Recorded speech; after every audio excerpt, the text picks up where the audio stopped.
Hello friends, this is SP Singh and welcome to SP sir classes. प्यारे दोस्तों, बात करेंगे सीटेट जनवरी 2024 को टारगेट करते हुए जो आज का हमारा टॉपिक है लेव वाइगोत्स्की। लेव वाइगोत्स्की से रिलेटेड आपके पूरे पेपर में 4 से 5 क्वेश्चंस देखने को मिल जाते हैं। तो आज के इस क्लास में हम लोग लेव वाइगोत्स्की के कॉन्सेप्ट को क्लियर करेंगे एंड इस तरीके से क्लियर करेंगे कि चाहे जिस तरीके से भी क्वेश्चन पूछ ले, वाइगोत्स्की से अगर रिलेटेड क्वेश्चन होगा तो वो आपसे बच करके नहीं जा सकता है। बहुत ही आसान भाषा में उदाहरण के माध्यम से, पिक्चर्स के माध्यम से लेव वाइगोत्स्की को हम लोग कंप्लीट समझेंगे। तो जो भी स्टूडेंट क्लास में लास्ट तक बना रहता है डेफिनेटली बहुत उसको हेल्प मिलने वाली है सीटेट के एग्जाम में। और यहाँ से जितने भी क्वेश्चंस आपको मिलेंगे लेव वाइगोत्स्की से रिलेटेड, आप उनको अच्छी तरीके से कर पाएंगे। देखिए, जो लेव वाइगोत्स्की हैं, इनके सिद्धांत का नाम क्या है? इनके सिद्धांत का नाम है सामाजिक सांस्कृतिक सिद्धांत, सोशल कल्चरल थ्योरी। ओके, ये लेव वाइगोत्स्की आपके सामने है। आइए आते हैं पॉइंट पे। इनका पूरा नाम है लिव सिमनोविच वाइगोत्स्की। क्या नाम है? Live सिमनोविच Vygotsky. ओके, ये एक रूसी मनोवैज्ञानिक थे। अब देखिए, आपके एग्जाम में ये नहीं पूछेगा सीटेट में कि ये कहाँ के मनोवैज्ञानिक थे, ये रूस के थे। ये आपसे टेट के एग्जाम में पूछ सकता है, आपका चाहे आप जो भी टेट का एग्जाम दे रहे हो वहां पूछ लेगा, लेकिन सीटेट में नहीं पूछेगा। तो इस बात को भी आप ध्यान रखिएगा, टेट के एग्जाम में काम आएगा। जिन्होंने सामाजिक दृष्टिकोण, सोशल पर्सपेक्टिव से संज्ञानात्मक विकास का एक प्रगतिशील विश्लेषणात्मक सिद्धांत प्रस्तुत किया है। देखिए, जो वाइगोत्स्की हैं, इनका जो सिद्धांत है वो समाज को आधार मानता है। यानी कि लेव वाइगोत्स्की कहते हैं कि बालक का जो डेवलपमेंट है वो समाज में रह करके ही हो सकता है। समाज से बाहर रह करके बालक का डेवलपमेंट होना इम्पॉसिबल है। ओके, तो इन्होंने सामाजिक दृष्टिकोण से संज्ञानात्मक विकास का एक प्रगतिशील विश्लेषणात्मक सिद्धांत प्रस्तुत किया, जिसे सामाजिक सांस्कृतिक सिद्धांत कहा जाता है। इनके सिद्धांत का नाम क्या है? सामाजिक सांस्कृतिक सिद्धांत। ओके, इस सिद्धांत के अनुसार सामाजिक अंतःक्रिया ही बालक की सोच और व्यवहार में निरंतर बदलाव लाती है। यानी कि जब बालक समाज के साथ अंतःक्रिया करता है, समाज के साथ उठता बैठता है, रहता है, समाज में उसके दोस्त होते हैं जिनके साथ वो खेलता है, स्कूल जाता है, ओके, उसके साथ इंटरेक्शन करता है, तभी बालक की सोच और उसके व्यवहार में निरंतर बदलाव देखने को मिलता है। अपने दोस्तों के साथ खेलता कूदता है, जिस तरीके का व्यवहार उसके साथी करते हैं उसी वही चीज वो भी अनुकरण कर लेता है। उसकी सोच भी अपने साथियों की तरह हो जाती है। जिस तरीके के समाज में बालक रहता है उसी तरीके का वो भी बन जाता है, क्योंकि वो समाज के साथ अंतःक्रिया कर रहा है, समाज के साथ रह रहा है, उनके विचारों का आदान प्रदान उनके साथ हो रहा है। तो जाहिर सी बात है, फर्क तो पड़ना ही है। तो इस सिद्धांत के अनुसार सामाजिक अंतःक्रिया, समाज के साथ इंटरेक्शन करके बालक की जो सोच है, उसका जो व्यवहार है, उसमें निरंतर बदलाव आता चला जाता है। आपने भी देखा होगा, हम जैसे लोगों के साथ रहना शुरू कर देते हैं, उनका भी कुछ असर हम पर आना शुरू हो जाता है। बच्चा अपने समाज यानी कि सोसाइटी और संस्कृति से अंतःक्रिया, इंटरेक्शन करके सीखता है। बच्चा अपने समाज में रह करके, अपनी संस्कृति में रह करके ही सीखता है, उससे बाहर रह करके उसका विकास होना पॉसिबल नहीं है। इंटरेक्शन करता है, अंतःक्रिया करता है, अथवा बालक का विकास सामाजिक अंतःक्रिया के बाद ही होता है। बालक जिस तरीके का भी बनता है, उसमें जो भी आचार व्यवहार, जो भी उसकी सोच होती है, वो सब उसी का परिणाम होता है। जिस प्रकार के लोगों के साथ वो रहता है, जिस संस्कृति में वो रह रहा है, जिस समाज में वो रह रहा है, उसी का वह परिणाम होता है। ठीक है, जैसे यहाँ पे आपके मित्र हैं, आप इनके साथ बैठ करके पढ़ रहे हैं, तो अगर आप ये हैं तो इनका जो फर्क है, इनका जो व्यवहार है, इनकी जो सोच है, उसका फर्क आप पर पड़ेगा। आप मित्रों के साथ खेल रहे हैं, आप पर फर्क पड़ेगा। आप कितने भी अच्छे विद्यार्थी हो, बहुत सिंसियर हो, बहुत डिसिप्लिन हो, लेकिन यदि आपके साथी रोज क्लास के बाहर मुर्गा बनते हैं तो जरूर उसका फर्क धीरे धीरे आप पर आने लगेगा। आप भी वैसे बन जाएंगे और एक दिन होगा कि आप भी इस लाइन में यहाँ पे खड़े नजर आएंगे। ठीक है, तो ये आपके साथ भी होगा। क्यों? क्योंकि आपकी मित्र मंडली उस तरीके की है, आपका समाज उस तरीके का है, आपके साथी उस तरीके के हैं, इसका प्रभाव हम पर पड़ेगा। ठीक है, बात क्लियर हुई? तो यही कहते हैं वाइगोत्स्की कि समाज और संस्कृति से बालक सीखता है, उसका जो सोचने का तरीका है, उसका जो व्यवहार है, वो उसी तरीके का हो जाता है जिस तरीके के समाज में वो रह रहा है। जीन पियाजे कहते हैं पहले बच्चे का विकास होता है, फिर उसमें लर्निंग होती है। वाइगोत्स्की कहते हैं पहले बच्चा समाज से अधिगम करता है, पहले वो समाज से सीखता है, जिस तरीके से समाज एक्टिविटीज करता है वही चीज वो भी सीखता है, उसके बाद फिर उसमें डेवलपमेंट होना शुरू होता है। ये दोनों के विचारों में अंतर है, ध्यान रखिएगा, ये लाइनें बहुत इंपॉर्टेंट हैं।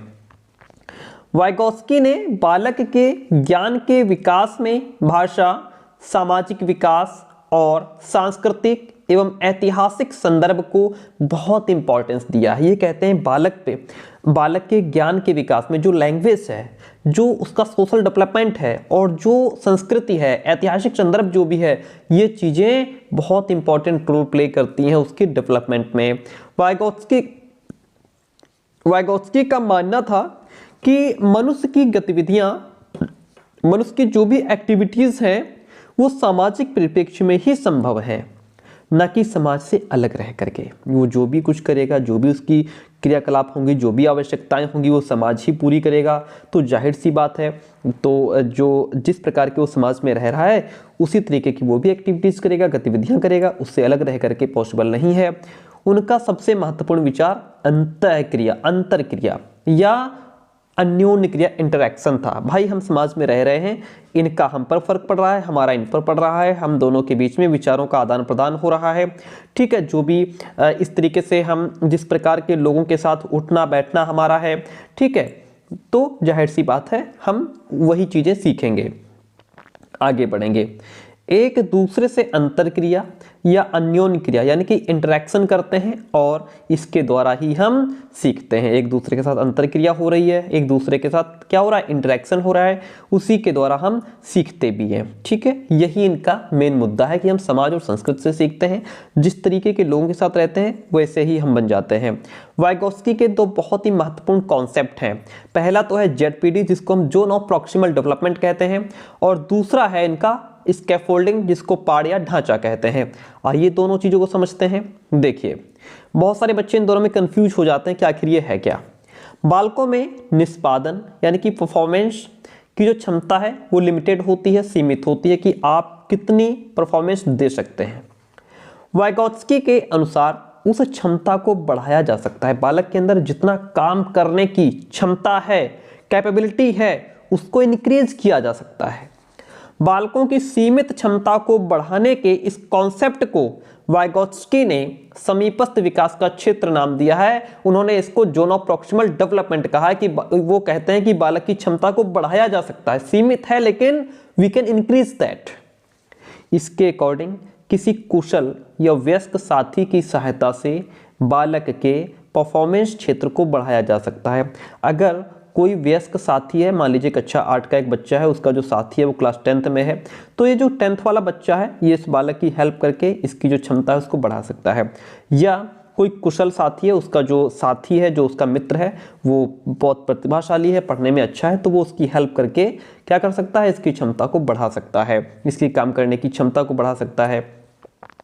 बालक के द्वारा बिना सहायता के किए जाने वाले कार्य और कुशल वयस्क की सहायता से किए जाने वाले कार्य के बीच अंतर को समीपस्थ विकास का क्षेत्र कहते हैं। इस पॉइंट को समझिए। ये पॉइंट कहता है कि जैसे ये पिक्चर है आपके सामने, ठीक है, यही पूरा जोन ऑफ प्रॉक्सिमल डेवलपमेंट है। कह रहा है कि बालक के द्वारा बिना सहायता के किए जाने वाले कार्य, ऐसा काम जो बालक बिना किसी की सहायता के अकेला कर लेगा, कैन डू एलोन, यहाँ पे बालक अकेला काम कर रहा है। और कुशल वयस्क की सहायता से किए जाने वाले कार्य को, फिर यहाँ पे जो बालक काम कर रहा है वो दूसरे की सहायता से कर रहा है, कैन डू विद हेल्प, दूसरे की सहायता लेकर के काम इस येलो जोन में है वो कर रहा है। इन दोनों के बीच अंतर को समीपस्थ विकास का क्षेत्र कहते हैं, यानी कि दूसरा। और फिर यहाँ पे जो बालक है आउट ऑफ रीच जोन, यहाँ पे बालक काम को बिल्कुल नहीं कर पाएगा। समझिए 3 जोन है यहाँ पे अकेला काम कर लेगा, यहाँ पे दूसरे की सहायता अगर उसको मिल जाती है तो वो काम कर लेगा। मान लीजिए उसको स्कूल से ऐसा होमवर्क मिला वो नहीं कर पा रहा है, आपने थोड़ी सी उसकी हेल्प की, अब बच्चा पूरा होमवर्क अच्छे से कर लेगा, ये वो जोन हो गया। और यहाँ पे बालक बिल्कुल नहीं कर पाएगा, चाहे आप उसको कितना समझाओ यहाँ पे वो काम नहीं कर पाएगा। तो ये 3 जोन हो गए। अब इसमें एक वो जोन जहां पे अकेला कर लेगा, तीसरा वो जोन जहां पे बिल्कुल नहीं कर पाएगा। इन दोनों के बीच में वो जोन आता है जहां वो दूसरे की हेल्प से काम कर पा रहा है, इसी को जोन ऑफ प्रॉक्सिमल डेवलपमेंट कहते हैं, इसी को समीपस्थ विकास का क्षेत्र कहते हैं, जहां पे वो दूसरे की सहायता से काम कर रहा है। ठीक है, ये बीच का क्षेत्र है। अब ये हो गया समीपस्थ विकास का क्षेत्र। दूसरा होता है पाड़ या ढांचा, जिसको स्कैफोल्डिंग कहते हैं। वयस्कों के द्वारा दी जाने वाली टेम्पररी हेल्प, टेम्पररी हेल्प वो होती है जो कुछ समय के लिए दी जाती है, या गाइडेंस यानी कि निर्देशन को स्कैफोल्डिंग यानी कि पाड़ या ढांचा कहते हैं। जैसे ये बच्चा साइकिल चलाना सीख रहा है, उसके पिताजी पहले पीछे साइकिल पकड़ लेते हैं और धीरे धीरे धीरे धीरे छोड़ते हैं, और फिर क्या करते हैं कि बिल्कुल छोड़ देते हैं और बच्चा साइकिल लेकर के चला जाता है। तो ये जो कुछ समय के लिए बच्चे को हेल्प दी गई, इट इज कॉल्ड स्कैफोल्डिंग, इसी को पाड़ या ढांचा कहते हैं कि आपने कुछ समय के लिए बच्चे की हेल्प कर दी, अब बच्चा साइकिल चलाना सीख रहा है, सीख गया। ठीक है, तो ये टेम्पररी हेल्प है जो कुछ समय के लिए दी गई थी। तो ये इसके 2 बहुत ही महत्वपूर्ण कॉन्सेप्ट हैं, यही इसी पर पूरा आपके क्वेश्चंस बनेंगे, इसको आप ध्यान रखिएगा। अब देखिए, जो लैंग्वेज है इसको वाइगोत्स्की एक औजार मानते हैं, एक टूल मानते हैं। क्या मानते हैं? एक टूल मानते हैं। ठीक है, देखिए भाषा और विचार, ये भाषा एक उपकरण है। वाइगोत्स्की कहते हैं कि लैंग्वेज एक टूल है। इनके अनुसार संज्ञान बनाने में भाषा एक उपकरण, लैंग्वेज जो है वो एक टूल के रूप में काम आती है, जिससे हम अपने विचारों को अभिव्यक्त कर पाते हैं। भाषा ही वो उपकरण है, वो औजार है जिसके माध्यम से हम अपनी बात कह पाते हैं, प्रश्न पूछ पाते हैं, चीज़ों को श्रेणीबद्ध कर पाते हैं, उनको सीक्वेंस में रख पाते हैं, बोल पाते हैं, कॉन्सेप्ट्स के बारे में सोच पाते हैं। किसके माध्यम से? उस औजार के माध्यम से, लैंग्वेज के माध्यम से। भाषा ना होती तो कैसे हम अपनी बात रख पाते, कैसे हम क्वेश्चन पूछ पाते, कैसे हम कॉन्सेप्ट्स के बारे में सोच पाते। हम किसी भी समस्या समाधान के दौरान शब्दों, चित्रों और वाक्यों के माध्यम से ही अपनी समझ बनाते हैं। किसके माध्यम से? किसी भी समस्या समाधान के दौरान जो शब्द होते हैं, अगर हम प्रॉब्लम को सॉल्व कर रहे हैं तो शब्दों के माध्यम से, पिक्चर्स के माध्यम से, अपने वाक्यों के माध्यम से अपनी समझ बना पाते हैं उस प्रॉब्लम को सॉल्व करने में। इनके अनुसार भाषा और चिंतन शुरू में अलग अलग होते हैं। Point to be noted, note कीजिए, वाइगोत्स्की कहते हैं कि भाषा और चिंतन 2 चीज़ें अलग अलग हैं। शुरू में ये अलग अलग होते हैं लेकिन बाद में एक साथ हो जाते हैं। वाइगोत्स्की ने कहा कि पहले भाषा आती है, बाद में विचार आता है। प्याजे कहते हैं कि नहीं भैया वाइगोत्स्की, पहले विचार आता है फिर भाषा आती है। दोनों का अपना अलग अलग पॉइंट ऑफ व्यू है। ठीक है, पहले वाइगोत्स्की कहते हैं कि पहले भाषा आती है, जब बालक कुछ बोल पाएगा तभी उस तरीके से वो विचार कर पाएगा। प्याजे कहते हैं नहीं, पहले उसके दिमाग में विचार आएगा फिर वो उसके बारे में बोल पाएगा। वाइगोत्स्की ने भाषा को संज्ञानात्मक विकास, कॉग्निटिव डेवलपमेंट के औजार के रूप में देखा है। भाषा को कॉग्निटिव डेवलपमेंट यानी कि संज्ञानात्मक विकास के औजार के रूप में देखा है, जिसका प्रयोग बालक आरंभिक बाल्यकाल से ही, आरंभिक बाल्यकाल हमारा 6 से 9 वर्ष का होता है। ठीक है, तो आरंभिक बाल्यकाल से ही अपने कार्यों के नियोजन और समस्या समाधान के लिए करना प्रारंभ कर देता है। ओके, तो ये हो गई, ये हो गया इनका लैंग्वेज एज अ टूल, यानी कि भाषा को ये उपकरण के रूप में मानते हैं। अब देखिए नेक्स्ट आता है हमारा निजी भाषा या आंतरिक भाषा, प्राइवेट स्पीच पर इन्होंने बात की है। वाइगोत्स्की ने ये मानते हैं कि बालक जो है वो ये मानते हैं कि जो प्राइवेट स्पीच होती है, जो निजी भाषण होता है, ये बालक के लिए बहुत इंपॉर्टेंट है। जैसे हम लोग कभी कभी कोई काम अगर कर रहे होते हैं तो उसके बारे में खुद ही बड़बड़ाने लगते हैं, या मतलब यार ये कैसे होगा, ये ऐसे रखूं तो ऐसे होगा, ऐसे ऐसे होगा, हम खुद ही बोलते चले जाते हैं जबकि हमारे पास कोई नहीं होता। तो that is called private speech, उसी को तो प्राइवेट स्पीच कहते हैं। वाइगोत्स्की ने बालक में संज्ञानात्मक विकास को समझने की एक विकासात्मक प्रक्रिया के रूप में निजी भाषण या प्राइवेट स्पीच को बहुत महत्वपूर्ण माना है। निजी भाषण मतलब बालकों में पाई जाने वाली स्वयं से बात करने की प्रवृत्ति से है। बालक अक्सर खुद से बात करते हैं जब वो छोटे होते हैं। अब जैसे ये जो भी गुड़िया है, ये जो बच्चा है, ये खेल रहा है और यहाँ पे इस हॉर्स को यहाँ पे इसको रोकने की कोशिश कर रही है, ये ऐसे नहीं ऐसे रुकेगा, ये ऐसे रुकेगा, इसको ये ऐसे रुकेगा, ठीक है, ये अपने आप से बात कर रही है। और ये जो यहाँ पे अपने कार्ड सेट कर रहा है बालक, ठीक है, ये अपने आप से बात कर रहा है कि पहले ये कार्ड सेट करूंगा, फिर उसके बाद ये कार्ड आएगा, फिर ये कार्ड, ये नहीं यहाँ पे अच्छा लगेगा। इस तरीके से बालक ये इस तरीके के काम करते समय खुद से बात करते नजर आते हैं, उसी को प्राइवेट स्पीच कहा जाता है। इसमें बच्चा अपने ही कार्यों को निर्देश देने के लिए अपने ही कार्यों को निर्देश देता है कि ये यहाँ नहीं, यहाँ रखा जाएगा और इसके बाद ये यहाँ, ये कार्ड यहाँ सेट होगा। भाषा का प्रयोग करता है निर्देश देने के लिए, ठीक है। पियाजे ने निजी भाषा को आत्मकेंद्रित ईगोसेंट्रिक, पियाजे ने जो प्राइवेट स्पीच है उसको ईगोसेंट्रिक और अपरिपक्व माना है, जबकि वाइगोत्स्की ने बालकों के संज्ञानात्मक विकास में, कॉग्निटिव डेवलपमेंट में प्राइवेट स्पीच को एक गाइड के रूप में देखा है, ठीक है। इनके अनुसार आरंभिक बाल्यावस्था में यह बालक के विचारों का एक महत्वपूर्ण साधन है। जो प्रारंभिक अवस्था होती है, बाल्यावस्था, यहाँ पे ये बालक के विचारों का बहुत महत्वपूर्ण साधन होता है। वाइगोत्स्की ने माना कि बड़बड़ाना, मटरिंग बच्चों को अपनी सोच और समस्या को सुलझाने की योजना, निगरानी और मार्गदर्शन करने की क्षमता देता है। जब वो बड़बड़ाएंगे तो उनकी सोच भी डेवलप होगी, अपनी समस्या को वो सुलझा पाएंगे, योजना बना पाएंगे, मार्गदर्शन कर पाएंगे, निगरानी कर पाएंगे, ये क्षमता बच्चे के अंदर बढ़ती है। वाइगोत्स्की के अनुसार, बहुत अहम पॉइंट लिखें, ध्यान दीजिएगा। वाइगोत्स्की के अनुसार बालक निजी भाषण को स्वयं से संवाद के रूप में प्रयोग करता है। जो प्राइवेट स्पीच है इसमें बालक खुद से बात करता है।